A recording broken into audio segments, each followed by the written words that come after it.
Assalamu alaikum everyone. This is Man Chaudhary. I'm an immigration lawyer based in London, or I'm a director and founder of Fast Track Consultancy. Past couple of years में हमने बहुत सारे young entrepreneurs की help की है self sponsorship के लिए, sponsorship licences की बिल्डिंग के लिए, बिजनेसेस की बिल्डिंग के लिए, मार्केटिंग के लिए और सब्सिक्वेंटली स्पॉन्सरशिप लाइसेंस और उनके वीज़ास के लिए।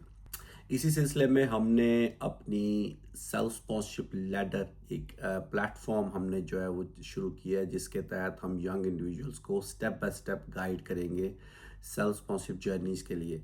सो उसके लिए हमने एक वीडियो पहले अपनी पोस्ट की है। सबसे पहले तो आपने जो बिज़नेस आइडिया अपने लिए सोचा है कि कौन सा बिज़नेस आपने करना है, या किस बिज़नेस के लिए आपके पास एक्सपीरियंस है या एजुकेशन है, या कौन सा ऐसा बिज़नेस है जिसके लिए आप एस्पायर करते हैं। उसके लिए हम सब्सिक्वेंट वीडियोस में भी आपकी हेल्प और सपोर्ट करेंगे, कुछ केस स्टडी भी आपके साथ डिस्कस करेंगे। बट फर्स्ट थिंग फर्स्ट, जब भी आपने अपना बिजनेस तय कर लिया कि कौन सा बिजनेस आपने स्टार्ट करना है, तो उस प्रोसेस के अंदर आपने आइडेंटिफाई करना है कि ऐसा बिजनेस स्टार्ट करना है आपने कि जो कि आपको एलिजिबल ऑक्यूपेशन की तरफ लेके जाए। फॉर एग्जांपल, अगर आप फैमिली वाले हैं और आपको डिपेंडेंट्स की भी एलोकेशन की ज़रूरत है, तो आपने आरक्यूएफ लेवल 6 से नीचे की जॉब नहीं देखनी। तो आरक्यूएफ लेवल 6 की जब आपने लिस्ट चेक करनी है, तो उसमें जो ऑक्यूपेशंस हैं आपका बिजनेस उससे रेजिडेट करना चाहिए। जब आपने ये डिसाइड कर लिया कि कौन सा बिजनेस है, आइडेंटिफाई कर ली जॉब ऑक्यूपेशन भी, तो नेक्स्ट स्टेज पे आपने अपनी कंपनी इनकॉर्पोरेट करनी है। कंपनी इनकॉर्पोरेट करने के लिए कुछ मेन क्वेश्चंस होते हैं कि ऑफिस की स्पेस कहाँ बनाएं, या हम जो है वो शेयर होल्डिंग कैसे करें, ऑथराइजिंग ऑफिसर को किस स्टेज पे डालें। आइडियल सिनारियो में कि आप अपनी बिजनेस प्रेमिसेस है, या कोई लीज है, या कोई ऑफिस है, या कोई जॉब शॉप है, आपकी कंपनी वहीं रजिस्टर होनी चाहिए जहां से आपने अपना बिजनेस ऑपरेट करना है। कुछ ऐसे कंसल्टिंग के बिजनेस ऐसे हो सकते हैं जिसमें कि आप अपनी बिजनेस प्रेमिसेस को अपने घर से स्टार्ट कर सकते हैं, बट मेजॉरिटी बिजनेसेस जो हैं वो ऑफिस बेस्ड होंगे या वो शॉप बेस्ड होंगे, तो आपको फर्स्ट ऑफ ऑल उसकी लीज या उसके डॉक्यूमेंट चाहिए होंगे। दूसरी स्टेज पे आपने तय करना है कि कौन से ऑथराइजिंग ऑफिसर होगा आपका, किसकी कितनी शेयर होल्डिंग होगी। अगर मल्टीपल पार्टनर्स हैं तो उसको भी आपने देखना है कि कितने शेयर्स जो है वो ईच एप्लीकेंट या ईच पर्सन होल्ड करेगा। उसके अलावा आपने SIC कोड कहते हैं कि कौन सी फील्ड में आपने अपना बिजनेस करना है। फॉर एग्जांपल, अगर आपने कोई सर्विस बेस्ड बिजनेस करना है, तो सर्विसेज हैं उसकी स्पेसिफिकेशन का SIC कोड आपने आइडेंटिफाई करना है। इसमें बहुत सारे जो टूल्स हैं आपके लिए, जैसे कि गूगल है या ChatGPT है, या इस तरह के जो सपोर्टिंग AI टूल्स हैं, वो भी आपकी सपोर्ट कर सकते हैं कि कौन से बिजनेसेस के लिए कौन सी टाइप की SIC कोड लगेगा उस पर। तो ये जब इंफॉर्मेशन आपकी personal information, proof of address, visa status, share holding, आपके ऑथराइजिंग ऑफिसर की डिटेल्स सारी की सारी आपकी कंपनी इनकॉर्पोरेशन में लगेगी।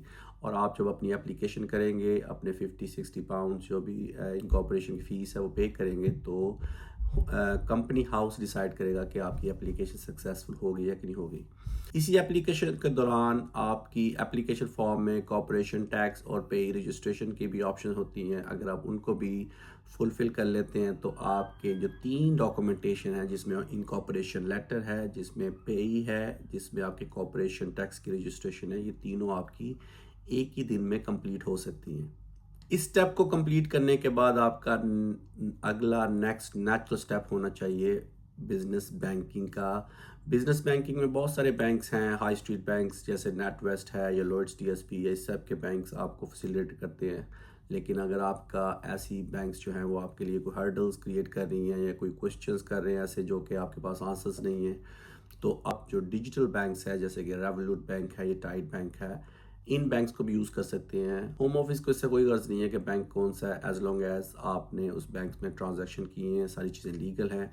बहुत सारी ऐसी बैंक्स भी हैं जिसमें कि वो आपको डिफरेंट ऐप्स की या डिफरेंट सॉफ्टवेयर्स की फैसिलिटीज़ भी देते हैं। जैसा कि नेटवेस्ट बैंक हम यूज़ करते हैं, तो उसमें आपको फ्री एजेंट जैसे जो अकाउंटिंग सॉफ्टवेयर्स हैं, पेरोल सॉफ्टवेयर्स हैं, वो भी आपको फ्री ऑफ कॉस्ट मिलते हैं। ये 2 क्रूशियल स्टेप्स हैं जो कि किसी भी बिजनेस की ऑर्गेनाइजेशन में बड़े हेल्पफुल साबित होते हैं। तो इसी तरह जो स्टेप बाय स्टेप गाइड के लिए आप हमारे अकाउंट को फॉलो करते रहें।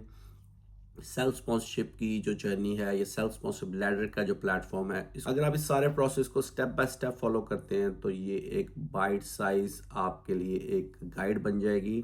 और subsequently with in 3 to 6 months आप एक सब्सटेंटिव विद प्रूफ अपने डॉक्यूमेंटेशन के साथ अपनी स्पॉन्सरशिप लाइसेंस के लिए तैयार हो जाएंगे।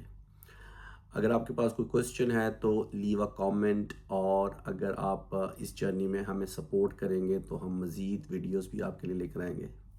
I hope that helps. Thank you.